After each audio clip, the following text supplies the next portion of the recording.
الطہور شطر الایمان، طہارت ایمان کی شرط ہے۔ النظافۃ نصف الایمان، پاکیزگی، صفائی ستھرائی آدھا ایمان ہے۔ ہم وضو کے بغیر، نہائے بغیر، پاکیزگی حاصل کیے بغیر نماز نہیں پڑھ سکتے، مسجد میں نہیں آ سکتے، قرآن کو پکڑ نہیں سکتے۔ قرآن نے کہا لا یمسہ الا المطہرون، کوئی قرآن کو نہ چھوئے جب تک وہ پاک صاف نہ ہو لے۔ ہمارے اس کے اندر وضو اور غسل، تیمم اور چیزوں کو پاک کرنا، یہ چار چیزیں آپ نے آج مختصر گفتگو میں سمجھنی ہے۔ وضو کے بارے میں آپ کو پتہ ہے، وضو نہ ہو تو قرآن پکڑ نہیں سکتے، زبان نہیں پڑھ سکتے، وضو نہ ہو نماز سجدہ نہیں کر سکتے۔ تو وضو کا طریقہ عام سا ہے، اس میں چار فرض ہوتے ہیں۔ چہرہ پوری طرح دھونا، داڑھی سمیت، بالوں کی جڑوں سے، ہاتھ کونیوں سمیت دو، تیسرا مسح چوتھائی، تین، پاؤں دونوں دھونا، چار۔ یہ چار مست ہیں، فرض ہیں، اس کے بغیر وضو۔ سنت کا طریقہ ہے باقی، ہاتھ دھوئیں 3 مرتبہ، کلی کریں 3 مرتبہ، ناک پانی چڑھائیں، چہرہ دھوئیں، بازو پورا مسح، گردن، کانوں، پاؤں دھوئیں، سجا کھبا، سنت کا طریقہ، اس طرح وضو ہے۔ اسی طرح غسل، وضو ٹوٹ بھی جاتا ہے، یہ بھی ہمیں پتہ ہونا چاہیے کہ وضو ٹوٹا ہے تو پھر نیا کیسے کرنا ہے جی۔ پیشاب، پخانے، راستے کچھ بھی خارج ہو، وضو ٹوٹ جاتا ہے۔ پیشاب کے راستے سے، پخانے کے راستے سے کچھ بھی خارج ہو، خون آیا، ریشہ آیا، پیپ آیا، کیڑا آیا، پتری آئی ہے، بواسیر کا خون آیا، کوئی بیمار، کچھ بھی نکلا ہے، پیشاب راستے نکلا ہے، پخانے، وضو۔ دوسرا، جسم سے کہیں خون نکل آیا، ریشہ، پیپ، ریشہ نکل آیا، خون نکل آیا، بہہ گیا۔ تیسرا، وومٹنگ، منہ بھر کے الٹی آ گئی۔ چوتھا، بے ہوش ہو گیا ہے۔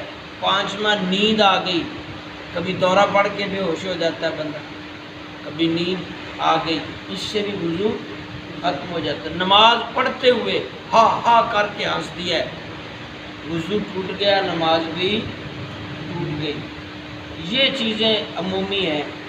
نیند سے مراد آپ ٹیک لگا کے یا لیٹ کے سوئیں گے، بیٹھے بیٹھے جمعہ ہے تو اسی کی معافی۔ اب دوبارہ یہ چیزوں میں سے کوئی پائی گئی تو دوبارہ وضو کریں۔ غسل بھی فرض ہوتا ہے جب غسل کی علامتیں پائی جائیں۔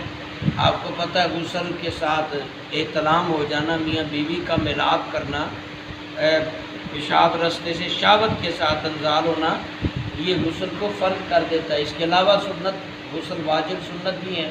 نیا مسلمان نیا ہوتا ہے غسل کرتا ہے، سنت ہے۔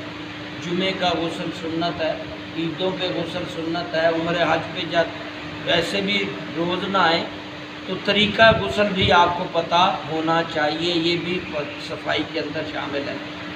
غسل کا طریقہ یہ ہے کہ آپ وضو کی طرح وضو کریں گے۔ استنجا پہلے کر لیں، اگر وہاں گندگی لگی ہے استنجا کر لیں، پھر وضو کی طرح وضو کریں۔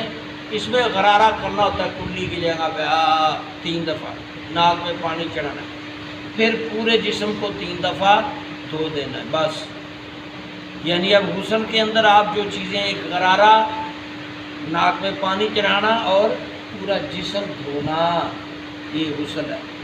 اب ایسا بھی تیسری کنڈیشن تیمم کی بھی ہے، آپ کو پانی نہیں مل رہا یا آپ کو پانی استعمال نہیں کرنے دیا جا رہا یا آپ کو کوئی بیماری ہے، پانی منع ہے، تو پھر آپ کے پاس غسل کی جگہ پہ بھی، وضو کی جگہ پہ بھی تیمم کا آپشن موجود ہے۔ آپ کسی بہانے سے نماز ترک نہیں کر سکتے۔ تیمم میں پاک دیوار کے ساتھ بھی ہو سکتا ہے، کلی ہوئی ہو، ریت سیمٹ ہو، پاک مٹی ہو، مٹی کی کوئی قسمیں ہو، تو سیدھے دونوں ہاتھ لگائیں، چہرے پہ ملیں، نیت تو کر لی آپ نے، یہ تیمم بتا رہا ہوں۔ دوسری دفعہ لگائیں، اس طرح بازو پورا، یہ تیمم اتنا کرنا ہے آپ نے۔ تیمم کے اندر ناک، منہ میں یا پاؤں میں یا اس سر میں یہ چیزیں نہیں، 2 دفعہ ہاتھ ایسے لگایا، مٹی اگر زیادہ لگی جھاڑ لو، دوسری دفعہ لگایا بازو اور پوری کھلی کو۔